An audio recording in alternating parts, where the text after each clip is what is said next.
ಹೇಳ್ಬಿಟ್ರು. ಸ್ವಲ್ಪ ಮನಸ್ಸಿಗೆ ನೋವಾಯ್ತು.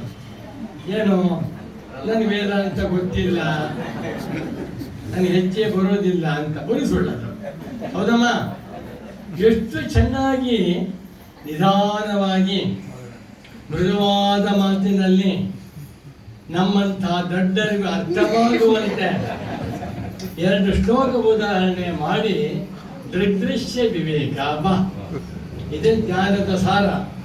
ಮತ್ತು ನಾನು ಮನುಷ್ಯ ಎಂದು ತಿಳಿದುಕೊಂಡಿರುವುದೇ ಅಧ್ಯಾಸ, ನಾನು ಬ್ರಹ್ಮವೇ ಆಗಿದ್ದೇನೆ ಅಂತ ತಿಳಿಯುವುದೇ ಜ್ಞಾನ. ಅಧ್ಯಾಸದ ವಿಚಾರವನ್ನು ತಿಳಿಸಿ ಜ್ಞಾನದ ಮಹತ್ವವನ್ನು ಕೂಡ ತುಂಬ ಸುಂದರವಾಗಿ ಶಾರ್ಟ್ ಅಂಡ್ ಸ್ವೀಟ್ ತಿಳಿಸಿರುವಂತಹ ಪೂಜ್ಯ ಮಾತುಶ್ರೀ ಸಮಾನರಾದ ಶ್ರೀಮತಿ ಸುಜಾತ ಅನಂತವರಿಗೆ ತಮ್ಮೆಲ್ಲರ ಪರವಾಗಿ ಕೃತಜ್ಞತಾ ಪ್ರಣಾಮಗಳು. ವಿಶೇಷ ಅಂದರೆ ಅಮೇರಿಕಾದಲ್ಲಿದ್ದಾರೆ.